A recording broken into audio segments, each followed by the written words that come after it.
আত্মনিবেদনের গান দেখুন কত সুন্দর বড় তালের ভাব, সেই গানটা শোনাবো। তালটি হচ্ছে পরিমল তাল, 24 মাত্রা। 12 মাত্রায় প্রধানত হয়, 24 মাত্রার একটা পুরাতন আত্মনিবেদনের গান শোনাচ্ছি, তারপর আমরা মূল গানে যাচ্ছি।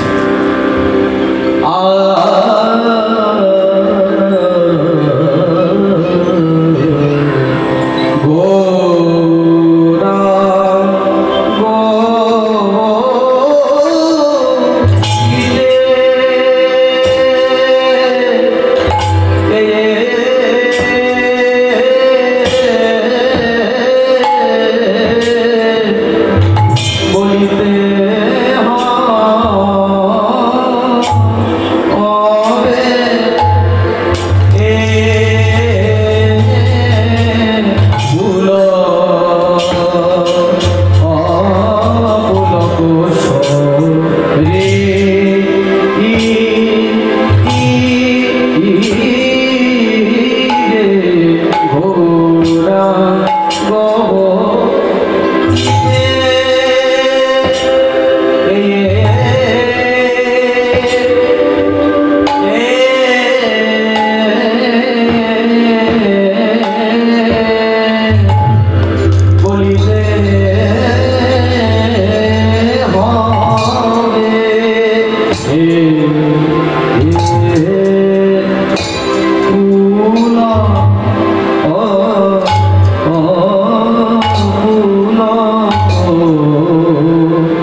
শাস্ত্রীয় কীর্তন যদি কথা বলতে হয় সেখানে একটু পড়াশোনার দরকার আছে, শুনে শুনে তো আর সব কিছু হয় না। তো সেই শাস্ত্রীয় কীর্তনের পড়াশোনা করতে গিয়ে আমার চোখে একটা জিনিস ধরা পড়েছে। সেই পুরাতন কীর্তনের জামানা, আজ থেকে 800 বছর কবি জয়দেবের গীত গোবিন্দম, এবং তারও আগে কীর্তনের যে শাস্ত্রীয় কীর্তনের একটা ধারা চলে আসছে।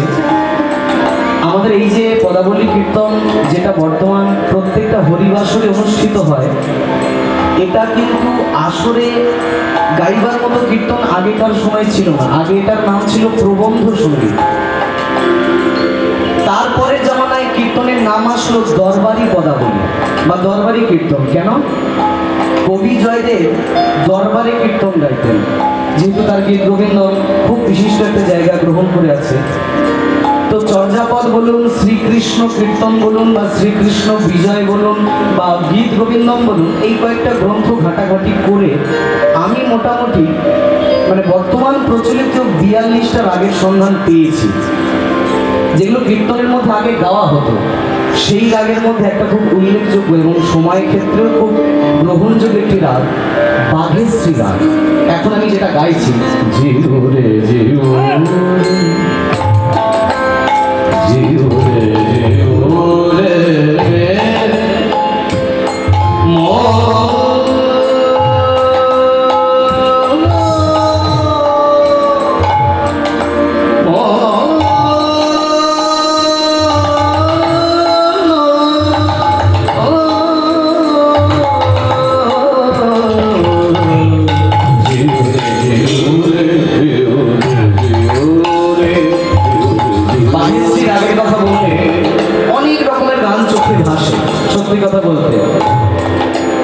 সিনেমার গান, আধুনিক গান, বিভিন্ন ধারার গান, কিন্তু আমি কীর্তনাঙ্গের গান দিয়ে বলবো।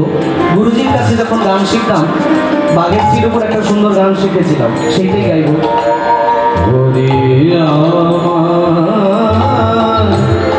এই বাসনা বাসনা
প্রাধান্যতা দেখালাম। কীর্তনে ফিরে আসুন, যেহেতু কীর্তন অতীব প্রাচীন সঙ্গীত, আবার পুরাতন কীর্তনের ঢঙে ফিরব। দেখুন, একদিকে রাগ তো একদিকে ভাব, সব কিছুর জন্য কিন্তু দুটোর দরকার। সংসার করতে গেলে স্বামী স্ত্রীর দরকার, ঠিক তেমনি হাসি কান্না, ভালো মন্দ, দিন রাত, আঁধার আলো, সব কিছু নিয়েই আমাদের জীবন।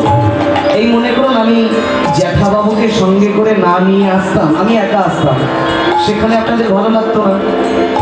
আবার উনি একা আসতেন, আমি আসতাম না, সেটাও ভালো লাগতো না। সব জায়গায় দেখেন দুইয়ের দরকার, সব জায়গায় দুই, আমি আর তুই, সব জায়গায় দুই। কীর্তনে তেমন, যেমন রাগ সঙ্গীত তেমনি ভাব সঙ্গীত। কীর্তনের এই দেখুন ভাবের মধ্যে আমরা ঢুকছি, জিউরে জিউরে মিলে মনোচরা করা ওগো আপহি নাচত আপহি নাচত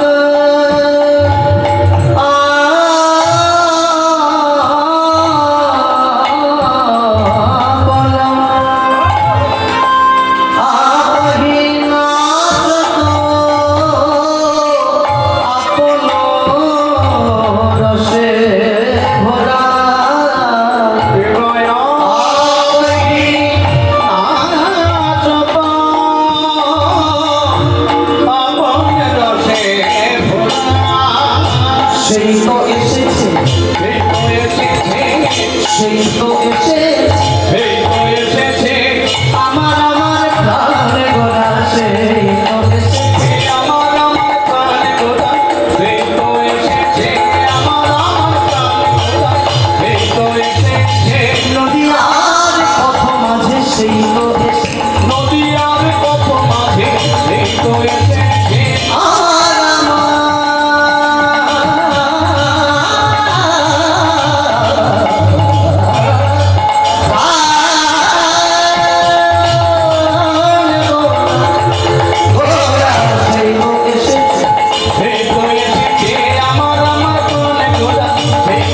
अखिल ब्रह्मांड नायक परात्पर परम ब्रह्म स्वरूप सच्चिदानंद विग्रहे बांगमय प्रतिमूर्ति हरिবিলাস कथा लीला বিলাস कथार आजकेर आयोजने दूर दूर থেকে আগত সকল রসিক মহানুভব যারা বসে আছেন, দাঁড়িয়ে আছেন, কাছে আছেন অথবা দূরে আছেন, সবার চরণে কীর্তন প্রারম্ভে শ্রদ্ধা দণ্ডবত এবং প্রণতি জ্ঞাপন করছি। চিৎসার সিন্ধু মথিত করা গোকুল ইন্দু সর্বস্ব শ্রী রাধা মাধবের চরণ কমলের ধ্যান করতে করতে রাধারানীর গুণ লীলা তত্ত্বামৃত কোনা কথা প্রসঙ্গে আমরা সবাই প্রবেশ করতে চলেছি।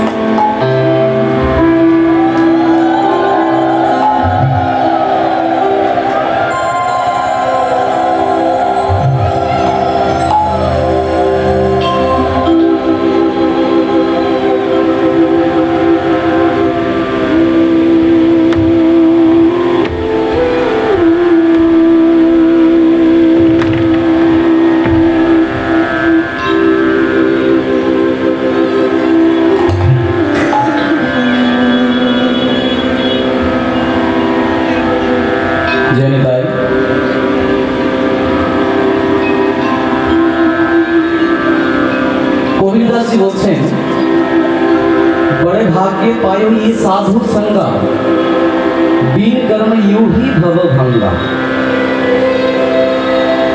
राम बुलावा भेजिया दिया कबीरा रोए, जो सुख है सत्संग में सो वैकुंठ ना होवे। विशिष्ट एकजन भक्त छिलेन जार नाम कबीरदास, तिनि छिलेन राम भक्त। तो यथारीति যারা বড় বড় মার্গের বৈষ্ণব মহাজন বা মহাপুরুষ হয়ে থাকেন, শেষের সময় তাদেরকে নিয়ে যাওয়ার জন্য গোলক থেকে রথ আসে, এটা স্বাভাবিক। যারা কৃষ্ণের ভক্ত হয় তাদের জন্য রথটা গোলক থেকে আসে মৃত্যুর সময়, কিন্তু যারা রামের ভক্ত হয় তাদের রথটা আসে সাকেত ধাম থেকে, কারণ রামচন্দ্রের বাস হচ্ছে সাকেত ধাম। এমনি দেবলোকের বসবাসের বিভিন্ন স্তর আছে যেগুলো পদ্মপুরাণ পড়াশোনা করলে জানা যায়। প্রথমে হচ্ছে স্বর্গ, যেখানে সাধারণ মানুষ মারা যাওয়ার পরে যায়। তারপর হচ্ছে গোলক, যেখানে সাধু বৈষ্ণব মারা যাওয়ার পরে যায়। তারপরে হচ্ছে বৈকুণ্ঠ, যেখানে বিশিষ্ট মানের সাধু বৈষ্ণব তারা স্থান পায় মৃত্যুর পর। এর ঠিক উপরে ডান দিকে রয়েছে কুঞ্জ, যেখানে যে বৃন্দাবন লীলা আমরা শুনছি বিগত 4-5 দিন ধরে, সেই বৃন্দাবনবাসী পিতা মাতা সখা সখী বন্ধু বান্ধব সবাই রয়েছে, একে বলে কুঞ্জ। এর ঠিক উপরে বাম দিকে রয়েছে নিকুঞ্জ, যেখানে শুধুমাত্র পিতা মাতা আর গোবিন্দের 24 সখা আর রাধারানীর অষ্টসখী আর রাধা মাধব এনারাই থাকে, একে বলে নিকুঞ্জ। এর ঠিক উপরে ডান দিকে রয়েছে নিত্য নিকুঞ্জ। এই নিত্য নিকুঞ্জে রাধারানী পূজার আসনে বসেন আর গোবিন্দ পূজারীর আসনে বসেন। তার ঠিক উপরে বাম দিকে রয়েছে নিভৃত্ত নিকুঞ্জ। কতগুলো জায়গা বললাম, স্বর্গ, গোলক, বৈকুণ্ঠ, কুঞ্জ, নিকুঞ্জ, নিত্য নিকুঞ্জ এবং নিভৃত্ত নিকুঞ্জ। এইগুলো হচ্ছে বৈষ্ণবদের থাকার জায়গা। বৈষ্ণব বলতে যারা বিষ্ণুর ভক্ত, কিন্তু রামের ভক্ত যারা হয় তাদের একমাত্র মৃত্যুর পর ঠাঁই হয় সাকেত ধাম। তো সাকেত ধাম থেকে যথারীতি রথ এসেছে। কবিরদাসজি সেই রথ দেখা মাত্র থরথর করে কাঁপছে, অশ্রু জলে ভেসে যাচ্ছে তার সর্ব অঙ্গ, কাঁদছেন।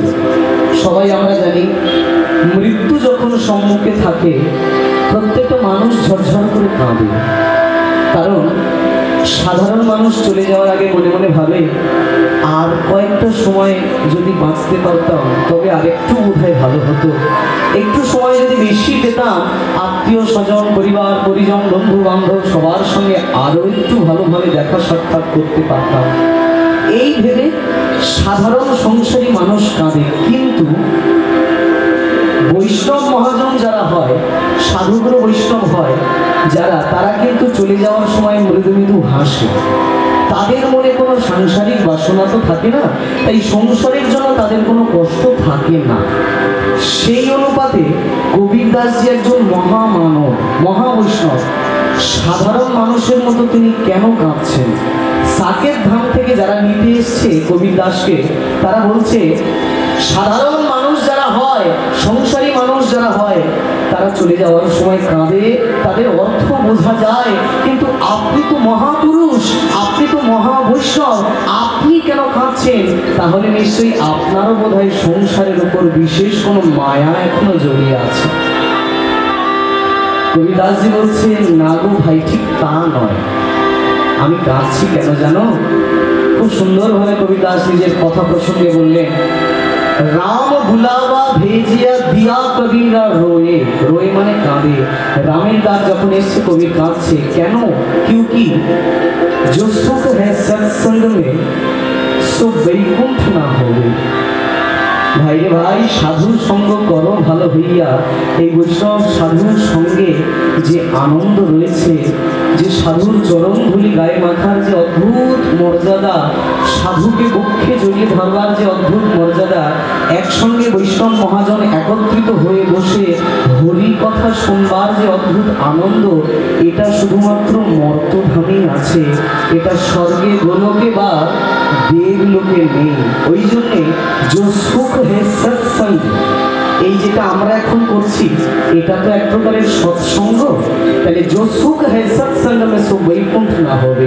খুব ভালো করে ভেবে দেখুন, এই সাধুর সঙ্গে যে সুখটা আছে, সেই সুখ স্বর্গে অথবা গোলক অথবা বৈকুণ্ঠে নেই। তাই যতটুকু সময় আমরা আমাদের মানব জীবনে পাই, কৃষ্ণ কৃষ্ণ বলে জীবনটা কাটানোই উচিত। বড়ে ভাগ্যে পায় ইয়ে সাধু সঙ্গ। আমরা অনেক ভাগ্য করেছি যে এরকম সাধু সঙ্গ আমরা লাভ করতে পেরেছি। বিন কর্ম ইউহি ভবভঙ্কা, কর্ম ছাড়া, সাধু সঙ্গ ছাড়া জীবনটা যদি কাটাও, তোমার জীবনটা এমনি এমনি চলে যাবে। হ্যাঁ, কত সুন্দর হিন্দিতে একটা প্রবচন বলছেন, পয়ার ছন্দ, आज नहीं तो कल याद तुझे आएगा, तू बोलना तो चाहेगा लेकिन बोल नहीं पाएगा। এক না একদিন তোর মনে আসবে যে মানব জন্মটা পেয়েছিলিস দুর্লভ মনুষ্য জন্ম, সেদিন বলতে চাইলেও বলতে পারবি না। কারণ মৃত্যুর আগে কারুর প্রথমে পা চলে যায়, কারুর প্রথমে মুখ চলে যায়, কারুর প্রথমে চোখ চলে যায়, কারুর প্রথমে কান চলে যায়, কারুর প্রথমে নাক চলে যায়। তোমার যে কোনটা যাবে সেটা তিনি একমাত্র জানে। তাই মানব জীবন ছেড়ে, চিরাচরিত ভাবে ধরাধাম ছেড়ে চলে যাওয়ার আগে ভাই বদন হরে একবার হরিনাম হরি হরি হরি। এই হচ্ছে দুর্লভ মনুষ্য জন্ম, তথাপি অধ্রুবম অর্থদম। প্রহ্লাদ মহারাজ বলছেন, কৌমারে আঁচলে প্রাজ্ঞই ধর্মাং ভাগবত নিহ।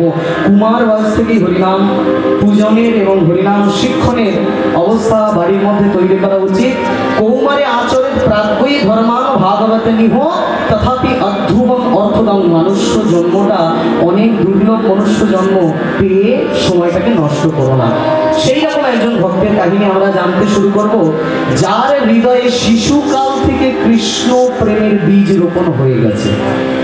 তবে কীর্তন প্রারম্ভে আমি সবার চরণে মিনতি করে বলবো, এতদিন এই টানা 4-5 দিন ধরে বিভিন্ন ভক্ত চরিত্র কথা আপনারা শুনেছেন। আজকে আমি যে ভক্ত চরিত্র কথা আপনাদেরকে শোনাবো, এটা হচ্ছে শ্রী শ্রী ভক্তমাল গ্রন্থের বিশেষ এক ভক্ত চরিত্র, যেটা বোধহয় এর আগে কোনোদিন আপনারা শোনার সৌভাগ্য আপনাদের হয়নি। সেই রকম একটি পরম মঙ্গলময় বৈষ্ণবের চরিত্র, জাতিতে তিনি মুসলমান তথাপিও তিনি অনেক বড় মাপের একজন বৈষ্ণব। আমরা কীর্তন শুনছি অনেক বছর, চাঁদকাঠির কথা শুনেছি আমরা, তাই তো? চাঁদকাঠি উদ্ধার শুনেছি, মুসলমান। ভক্ত নাসির মাহমুদের কথা শুনেছি, ভক্ত গুলাব খানের জীবন চরিত্র শুনেছি। আজকে যে বিশিষ্ট মুসলমান ভক্তের কথা আমরা শুনবো, জীবন চরিত্র কিভাবে তিনি কৃষ্ণ চরণ প্রাপ্তি হলেন শেষ পর্যন্ত, চলুন আমরা দেখব। সেই ভক্তের নাম তিনি আর অন্য কেউ নয়, সম্রাট আকবরের কৃষ্ণ প্রাপ্তি। অদ্ভুত এক বিষয়, ভক্তমালের কথা। আমি এই জন্য শুরুতেই বলেছি, কেউ আপনারা আগে শোনেননি, শুনলে অনেক আনন্দ পাবেন। এইরকম একটা জীবনে হতেও পারে, এটা অকল্পনীয়। চলুন যাই, আমরা আস্তে আস্তে গান বাজনা শুরু করি। যে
সম্রাট আকবরের লেখা বৈষ্ণব পদাবলী, ভাবতে পারেন? কোথাকার দিয়ে বৃন্দাবনবাসী, দিল্লির সম্রাট, মুঘল দরবারের সম্রাট, এই যে গানটা গাইছে জিউরে জিউরে মেরে মনোচোরা গোরা, বুঝতে পারছেন? আধো হিন্দি আধো বাংলা। আচ্ছা, তবে এতটুকু বলবো, এটা আকবরকে তো নিজে হাতে লিখেনি, আকবরের ভাষা ছিল অন্য, পার্সি ভাষা ছিল, আমরা সবাই পড়েছি। কিন্তু বাংলার সঙ্গে কিভাবে কানেকশনটা এটাই আমি আস্তে আস্তে বিস্তারিত সব বলছি। এই যে পদাবলীটা গাইছি, এটা কিন্তু আকবর দ্বারা রচিত, তবে বাংলায় বঙ্গানুবাদ করে। এই বাংলা ভাষায় উনি পদাবলী লিখেননি, এইটা পরে বঙ্গানুবাদ করেছেন। আমি একটা জায়গায় পড়তে পেয়েছি, ডক্টর বিসি সেন, ইনি বলছেন সম্রাট আকবর চৈতন্যকে ভালোবেসে গিয়েছিলেন জিউরে জিউরে মেরে মনোচোরা করা, আধো হিন্দি আধো বাংলা। এই যেমন মনে করো, আমরা বাঙালি ভাষী মানুষ, আমাদেরকে যদি হিন্দি ভাষা বলতে দেওয়া হয় বা অন্য কোনো প্রদেশে আমরা যদি গান করতে যাই, এই মনে করুন ঝাড়খণ্ডে কিছু হিন্দুস্তানি আছে, কিছু বাঙালি আছে, তো ওখানে গান বাজনা করতে গেলে বলে মাঝে মাঝে একটু হিন্দিতে ব্যাখ্যা করলে মানুষের বুঝতে সুবিধা হয়, যেহেতু বিহারের ভাষা। তো এই দেখুন, আমাদের বাংলা হিন্দি মানে কেমন? আমরা যদি হিন্দি বলি, হাম খাएंगे, হাম করেंगे, হাম খেলা করেंगे, হাম গাড়ি চড়ে বাড়ি যাएंगे, আমাদের বাংলা হিন্দি পাইল হয়ে যাবে, আমরা পরিষ্কার হিন্দিও বলতে পারবো না। বলি তার থেকে থাক, আমরা বাংলাটাই বলি, আমরা বাংলা ভাষী। আকবরের ক্ষেত্রে ঘটনাটা ঠিক তাই, অস্পষ্ট বাংলা তো পরিষ্কার বাংলা নয়, তাই জিউরে মানে বেঁচে থাকো, জিউরে জিউরে মেরে মনোচোরা গোরা, মেরে মানে আমার, এই মেরে শব্দটা হিন্দি শব্দ, বুঝতে পারছেন? জিউরে জিউরে মেরে মনোচোরা গোরা, আপ হি নাম চতো আপন রসে গোরা। এই আপ কথাটা হিন্দিতে বলে কিনা, আপ कैसे हो, अब अच्छे हो या बुरे हो। তো এখানে হিন্দি বাংলার একটা ছোট্ট মিক্সচার ধরা পড়ছে, যেখানে দেখা যাচ্ছে আকবর রচিত বৈষ্ণব পদাবলী। এইবার মূল ঘটনায় আমরা আসি। মুঘল দরবারের যে রাজ শাসন, সেখানে আমরা সবাই পড়েছি ইতিহাস পড়তে গিয়ে, বাবার হইল আবার জ্বর, সারিল ঔষধে, তাই তো? বাবার মানে কি? বাবর, হইল মানে কে? হুমায়ুন। আবার মানে আকবর। বাবার হইল আবার জ্বর, জ্বর মানে জাহাঙ্গীর, সারিল ঔষধে। এই আ শব্দে আবার তথা আকবর, এই আকবরের জীবন নিয়ে আমরা আলোচনা করছি।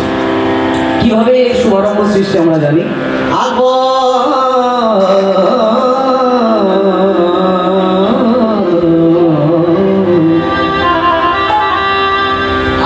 যখন রাজপ্রাসাদে, মন্দির শুনবেন, আমি একটু ধরে ধরে কেটে কেটে বলবো, বুঝে নেওয়ার চেষ্টা করবেন। আকবর যখন রাজপ্রাসাদে রাজা হয়ে বসে আছেন, সম্রাট হয়ে বসে আছেন, তখন আকবরের দরবারে একদিকে নবদ্বীপবাসী, একদিকে বৃন্দাবনবাসী, দুই বাসীর মধ্যে এক প্রবল তীব্র ঝগড়া লাগলো, তীব্র ঝামেলা বাঁধে। কি ঝামেলা? নবদ্বীপবাসী যারা আছে তারা বলছে আমাদের গঙ্গা দেবী বড়, আর যারা বৃন্দাবনবাসী আছে তারা বলছে না না আমাদের যমুনা বড়। আচ্ছা, যে নবদ্বীপবাসীরা বলছে আমাদের গঙ্গা বড়, যুক্তি কি? এমনিতে আছে অনেক কথার অনেক দোষ, বুঝে শুনে কথা কোষ, কথা যদি বলো পিছনে যুক্তিটাও তো লাগাও। কি যুক্তি? নবদ্বীপবাসীরা বলছে গঙ্গা বড়, গঙ্গা বড়, তার প্রমাণ কি?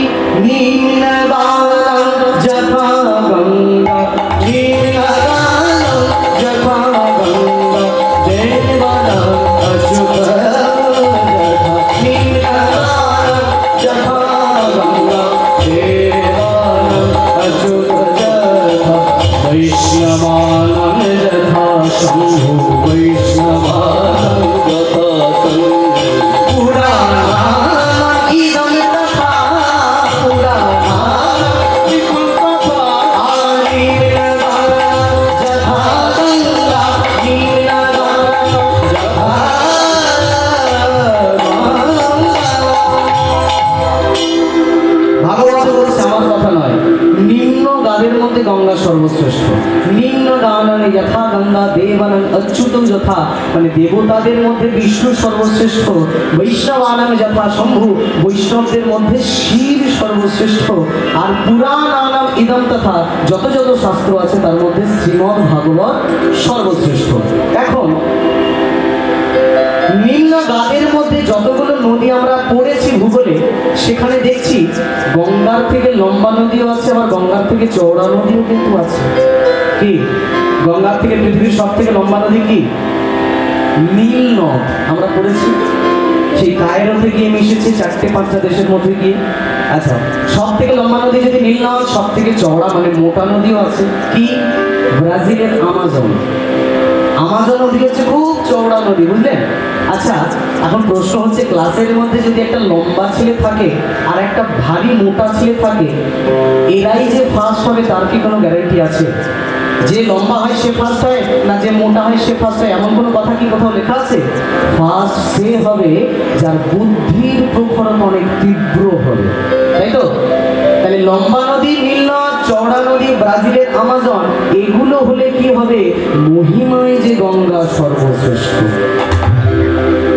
মহিমায় গঙ্গা সব থেকে বড়। তার প্রমাণটা কি? হ্যাঁ, নারদ মুনি খুব ভালো গান গায়, কিন্তু যে একটু বেশি ভালো গায় তার মনে অহংকার আসে। এই অহংকার করে নারদ যখন গান গাইতে গেল, স্বর্গের যে গন্ধর্বলোক মানে রাগরাগিনী, তারা অসুস্থ হয়ে গেল। নারদ মুনি বলে, তোমাদের এমন কেন দশা? তারা বলে, কি আর বলবো নারদ মুনি, তুমি যে এমন অভিমান করে ভুল ভাল রাগরাগিনী গিয়েছো, তাই জন্যে আমরা সবাই অসুস্থ। তাহলে এক কাজ করো, এমন কোন শিল্পীকে ডেকে আনো যে ঠিক ঠিক গান গাইবে, আর তার গান শুনে আমরা সুস্থ হব। নারদ বলে, এমন কে আছে যে ভালো গায়? বলে, শোনো, পৃথিবীর মধ্যে একমাত্র শ্রেষ্ঠ সঙ্গীতজ্ঞ আমার ভোলানাথ শিব। তুমি এক কাজ করো, তুমি তোমার মামাকে ডাকো। ভোলানাথ আবার নারদের সম্পর্কে মামা, বুঝলেন তো? এই কীর্তন এমন একটা জিনিস, এর সঙ্গে ওর জড়া, ওর সঙ্গে এর জড়া, এর সঙ্গে তার জড়া, এসব একে অপরের সঙ্গে দড়ির মতো কানেকশন। এটা বলতে গেলে ওটা বলা হবে না, ওটা বলতে গেলে এটা বলা হবে না। নারদ কিন্তু সম্পর্কে মামা হয়, ভোলানাথের সম্পর্কে মামা ভাগ্ন। কেমন জানেন? বলবো, ব্রহ্মা একটা যজ্ঞ করেছে এরান্ড পর্বতে, বুঝলেন? এখন সেই যজ্ঞে ব্রহ্মা কথা দিয়েছে, যদি কোনো পুরুষ এই যজ্ঞে ঢোকে দেহটা নারী হয়ে যাবে। এখন ভোলানাথের তো সব বিষয়ে একটু ছুটছুটানি ব্যাপার আছে। নিমন্ত্রণ করেনি তো কি হয়েছে, বিনা নিমন্ত্রণে অনুষ্ঠান করার অনেক বছরের অভিজ্ঞতা আছে। এখন ভোলানাথ বললো, দেখি ব্রহ্মা নিমন্ত্রণ করেনি তো কি হয়েছে, আমি যাবো দেখতে। এই বলে ভোলানাথ যখন ব্রহ্মার যজ্ঞের মধ্যে প্রবেশ করলো, পুরুষ দেহ ছিল, হয়ে গেল নারী দেহ। এত সুন্দর দেহটা হলো, ব্রহ্মা আর ভোলানাথের থেকে চোখটা ফেরাতে পারলো না। ভোলানাথের নারী রূপটা দেখে ব্রহ্মা হয়ে গেল মোহিত। ব্রহ্মা আর ভোলানাথের মধ্যে কিছু একটা হলো, বুঝলেন? আর সেই হওয়াতে ভোলানাথ হয়ে গেল গর্ভবতী। পুরুষ মানুষ কোনদিন গর্ভবতী হয়? হয়, ভোলানাথের ক্ষেত্রে যেটা হয়েছে। এখন এই গর্ভপূর্ণ হওয়ার পর, মানে ব্রহ্মার শুক্র গেল শিবের গর্ভে, নারী রূপ হওয়ার পর যখন গর্ভ নিয়ে যখন বাইরে এসছে ভোলানাথ, বাইরে এসে আবার সেই পুরুষ দেহ ভোলা দেহ, কিন্তু ভেতরে যেটা রয়েছে সেটাকে সরাবে কি করবে? এই যখন ধ্যান করতে বসে কৈলাসে, ওম নমঃ শিবায়, ওম নমঃ শিবায়, ওম নমঃ শিবায়,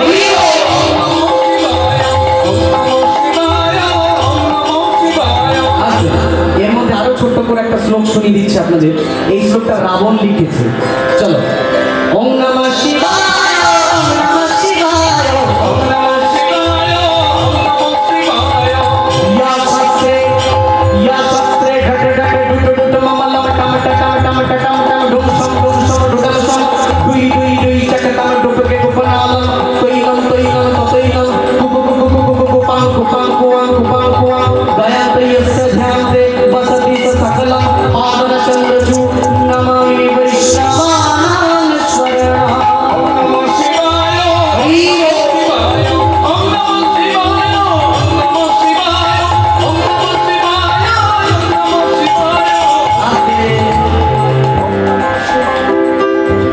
এই ভোলানাথ যখন ধ্যানে বসে, পেটের মধ্যে কেউ যেন লাথি মারে। কি ব্যাপার? ভগবান কৃষ্ণ চলেছে, কি ব্যাপার? আমাকে এমন করে ডাকছো কেন? ভোলানাথ বলে কি আর করবো, এই দেখো না আমি কি বিপদ নিজের হাতেই নিজে খাড়া করেছি। ভগবান বললেন কোনো চিন্তা করো না, একটা ছোট্ট ধারালো অস্ত্র দিয়ে ভোলানাথের পেটটা দিলেন একটু চিড়ে, সেইখান থেকে একটা ছোট্ট বাচ্চা টপ করে মাটিতে পড়ল। মেয়েদের যে এখনকার যে সিজারিয়ান পদ্ধতিতে বাচ্চা বার করা হয়, এটার প্রথম হর্তাকর্তা বিধাতা ভগবান বিষ্ণুর হাত দিয়ে হয়েছিল ভোলানাথের দ্বারা। এই যে বাচ্চাটা মাটিতে পড়লো, মাটিতে পড়া মাত্র বাচ্চা কি বলে ডাকে? মা মা, তাই তো? মা বলে ডাকে। ভোলানাথ বলে আমি তো পুরুষ মানুষ, আমি তোর মা হব কেমন করে? এক কাজ কর, যেহেতু আমার গর্ভ থেকে জন্ম নিয়েছিস তো ওই একটা মায়ের পরে আরেকটা মা জুড়ে দে, মা মা।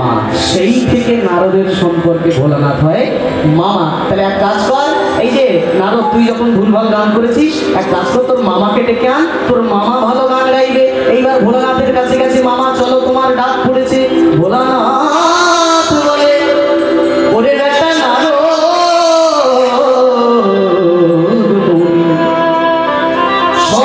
আমি যদি গান গাই আমার গান শোনার শ্রোতা মোটে দুজন। মনে করুন আমি কঠিন রাগে এখানে একটা গান ধরছি, আর সর্বসব সাধারণ শ্রোতারা বসে আছে, কি গাইছে আমি হাঁ করে কেউ বুঝতে পারছি না, তাহলে কি গান শোনা ঠিকঠাক হলো?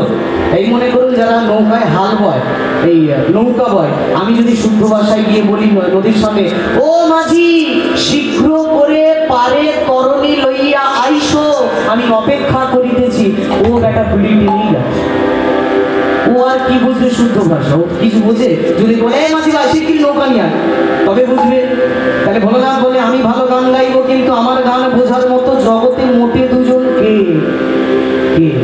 আমরা সবাই জানি সচ্চিদানন্দ বিগ্রহ, সচ্চিৎ আনন্দ, তিনটে বিগ্রহ। কে কে? ব্রহ্মা, বিষ্ণু আর মহেশ। মহেশ যদি গান গায়, গান শুনবে কে? ব্রহ্মা আর বিষ্ণু।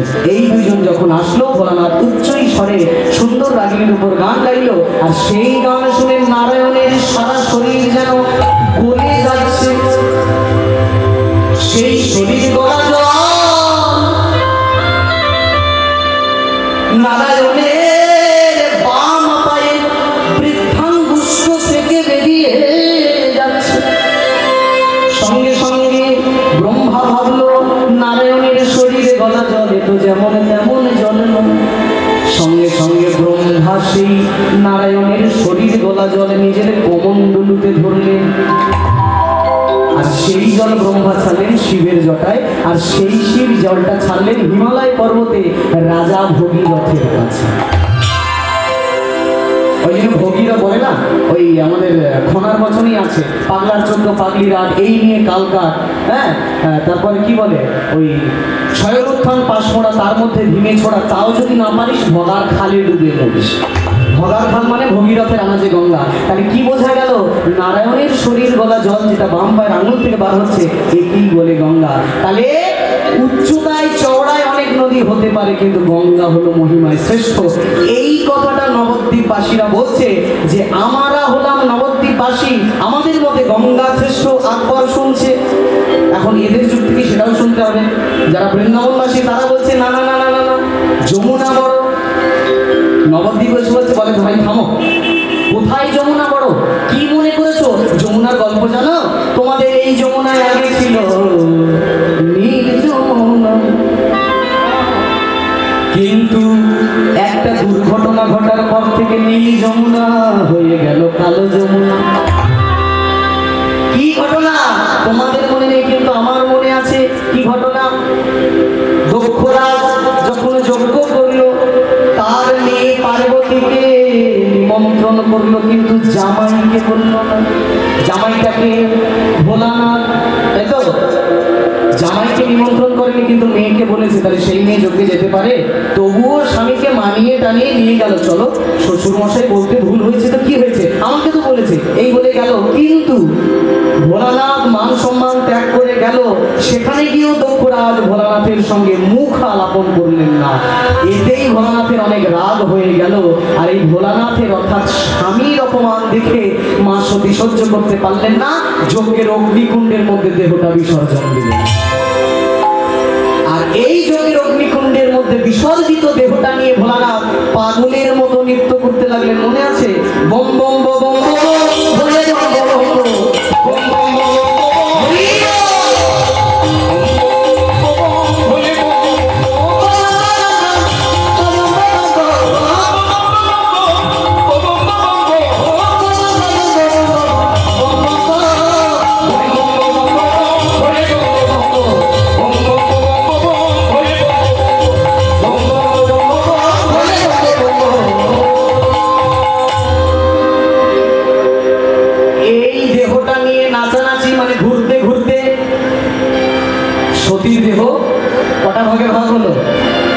সবাই আমরা গল্প জানি। কটা ভাগে ভাগ হলো? 51, তাই তো? 51টা ভাগে ভাগ হলো, তার মধ্যে বীরভূমেই 6টা রয়েছে, ভাগ পড়ে আছে। 51টা ভাগে যখন ভাগ হলো, সেই রক্তে পীড়াপিঙ্গলা সুষুম্নাতে ভোলানাথের সারা দেহটা নোংরা হয়ে গেল। এখন কথা হচ্ছে, এই ভোলানাথের নোংরা দেহটাকে স্নান করাবে কে? সব একে একে নদীকে ডাকা হচ্ছে। হ্যাঁ, গঙ্গা, যমুনা, সরস্বতী, গোদাবরী, মহানদী, ব্রহ্মপুত্র, নদ, যা যাবতীয় পৃথিবীর মধ্যে শ্রেষ্ঠ নদী ছিল সবাই আসছে। এখন সবাইকে বলছে, শোনো, ভোলানাথকে স্নান করাতে পারলে পূর্ণ হবে, কিন্তু তোমাদের সুন্দর শরীরটা কালো হয়ে যাবে, রূপ যৌবন কিন্তু হারাবে, যা করবে ভেবে চিনতে। এই শুনে গঙ্গা বলল, আমি একটু ঘরে থেকে আসি। সরস্বতী বলল, আমার ঘরে ছেলেটা একাই আছে। মহানদী বলল, আমি একটু ঘরে থেকে আসি। একা দাঁড়িয়ে আছে যমুনা। ভোলানাথ বলল, ও যমুনা, তুমি কি যাবে না? সবাই আমায় ছেড়ে চলে গেল। যমুনা বলল, না প্রভু, আমি তোমায় ছেড়ে যাব না। তোমায় সুখ দিতে গিয়ে আমার যদি অনন্ত কোটি জন্ম নরকবাস হয়, তাও যে আমার স্বর্গ সুখের সময়, কিন্তু তোমাকে দুঃখ দিয়ে আমি স্বর্গে যেতে চাই না। ওগো দয়াময়, ওগো দয়াময়।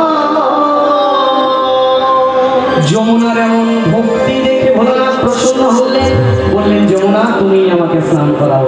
সেই যমুনা ভোলানাথকে শুদ্ধ করালেন স্নান করিয়ে, কিন্তু সেই দিন থেকে নীল যমুনা হয়ে গেল কালো যমুনা। কারণ ভোলানাথকে স্নান করানোর পর যমুনা নিজের সৌন্দর্য, রূপ, যৌবন সবকিছু হারালো। তাহলে এই দিক থেকে দেখতে গেলে যমুনা অনেক বড়। আচ্ছা, এই কথাটা প্রমাণ করলো কে? খুব মন দিয়ে শুনবে, আমি প্রত্যেকটা কথা শাস্ত্র থেকে বলছি, কোনো কথা গাল গল্প বলছি না। এই এতক্ষণ যে যমুনার তত্ত্বটা বললাম, এটা আকবরের দরবারে বলে বোঝালো কে? 6 জন গোস্বামী আমাদের ভাগবতে লেখা আছে। কে? শ্রীরূপ, সনাতন ভট্ট রঘুনাথ, শ্রী গোপাল ভট্ট দাস রঘুনাথ, শ্রীরূপ, সনাতন ভট্ট রঘুনাথ, শ্রী গোপাল ভট্ট দাস রঘুনাথ। আছে শ্রীরূপ, সনাতন ভট্ট রঘুনাথ, শ্রীজীব, গোপাল ভট্ট দাস রঘুনাথ। 6 গোস্বামী হলো তো? এই 6 গোস্বামীর করি চরণবন্দ, এই 6 গোস্বামীর করি চরণবন্দ। হইতে বিঘ্ন নাশ অভীষ্ট পূরণ, হইতে বিঘ্ন নাশ অভীষ্ট পূরণ। আনন্দে বল হরি ভজ বৃন্দাবন, আনন্দে বল হরি ভজ বৃন্দাবন। শ্রীরাম সুরাম দাম্ব সুরাম যত শক্তি, শ্রীরাম সুরাম দাম্ব সুরাম যত শক্তি আছে। খুব মন দিয়ে শুনবেন, এই সময় আকবরের দরবার ছিল বৃন্দাবন থেকে 1.5 ঘন্টার হাঁটা পথ। 1.5 ঘন্টার হাঁটা পথ হেঁটে গেলে বৃন্দাবন, যেখানে আজও ভগবান লীলা করেন নিকুঞ্জ মন্দির, ওইখান থেকে 1.5 ঘন্টার পথ। তো সেইখানে তথাপি সর্বগোস্বামীর সর্বশ্রেষ্ঠ গোস্বামী শ্রীরূপ গোস্বামী, মানে প্রথম যে গোস্বামী, এই শ্রীরূপ গোস্বামী কি উপস্থিত হয়েছিলেন আকবরের দরবারে। আর যমুনা যে সর্বশ্রেষ্ঠ কথা আকবরের দরবারে প্রমাণ করলেন শ্রীরূপ গোস্বামী। অন্যদিকে দেখতে গেলে এই শ্রীরূপ গোস্বামী চৈতন্য সম্পর্কেও ভালো করে জানে, জ্ঞান আহরণ আছে। আকবর ভাবলেন, এত বড় মহাপণ্ডিত যখন আমার দরবারে এসেছে, এনাকে এমনি এমনি ছেড়ে দিলে হবে না, এনার কাছে আমায় কিছু শিখে নিতে হবে।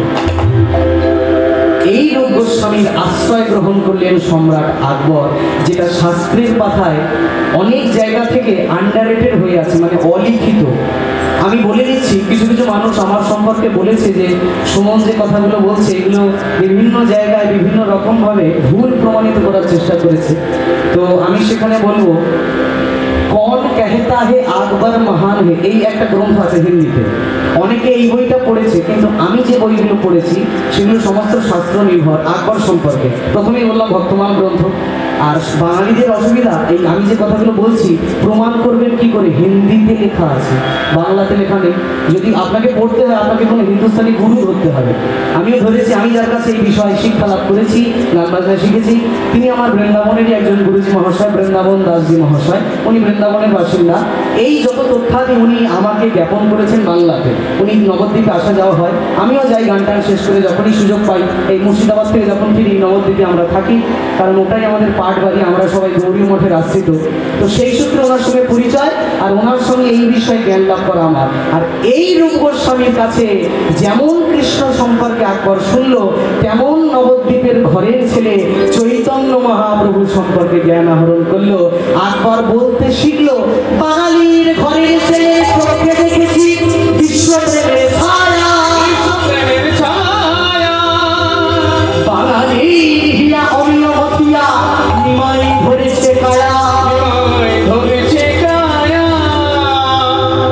তাই চৈতন্য মহাপ্রভু সম্পর্কে আধো বাংলা আধো হিন্দি পদাবলী রচনা করলো সম্রাট আকবর। যে গান আমি এতক্ষণ ধরে গাইছি, জিউরে জিউরে মেরে মনো চোরা গোরা, আপ হি নাচ তো আপন রসে ঘোরা। তাহলে আমি প্রেক্ষাপটটা বোঝাতে পেরেছি? আপনারা সবাই বুঝেছেন? প্রেম সে বলি রাধা রানী কি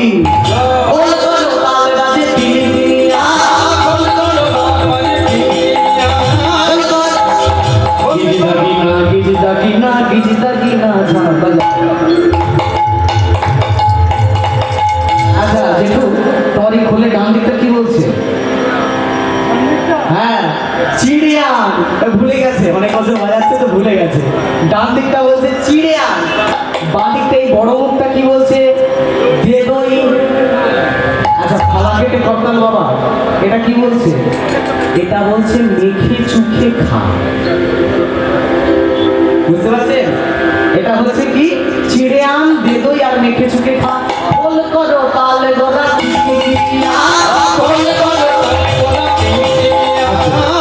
এই আকবর লিখছে খোল করো তাল, খোল করো তাল। খোলের শব্দ কেমন? খোলের শব্দ কেমন? গুরু গম্ভীর। খোল করো তাল বাজে,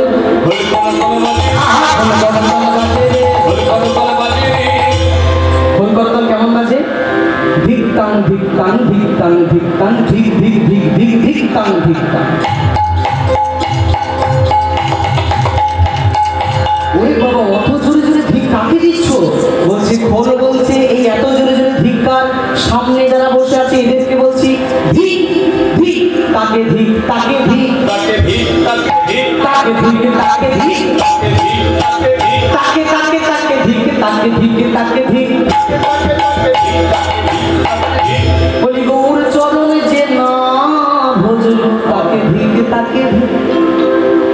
গৌর চরণে যে না ভজল, তাকে ধিক, তাকে ধিক। গৌর চরণে যে না ভজল, তাকে ধিক, তাকে ধিক। গৌর চরণে যে না ভজল, তাকে ধিক, তাকে ধিক। গৌর চরণে যে না ভজল, তাকে ধিক, তাকে ধিক। মোর বেজে বেজে আরো কিছু মানুষকে ধিক্কার দিচ্ছে, তাকে ধিক, তাকে ধিক, তাকে ধিক, তাকে ধিক। উলুধ্বনি যে না দেবে,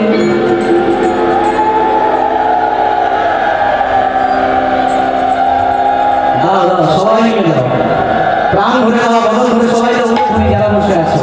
দেখো, হরিনামের নৌকা যদি ছেড়ে দেয়, চাইলেও কিন্তু তত সহজে আর নৌকা উঠতে পারবে না, কারণ এই নৌকাটা একবারই জীবনে নেমে আসে, শুধু সুযোগটা ধরে নিতে হয়। তাকে থেকে তাকে উলুধ্বনি যে না দেবে। আচ্ছা, মায়েদের কাছে তো গেলাম, এবার বাবাদের কাছে যাই। জয়ধ্বনি যে না দেবে, তাকে থেকে তাকে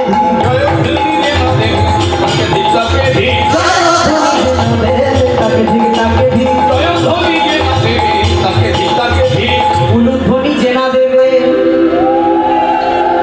জয়ধ্বনি যে না দেবে। বলি উলুধ্বনি যে না দেবে, কীর্তন আসরে বসে উলুধ্বনি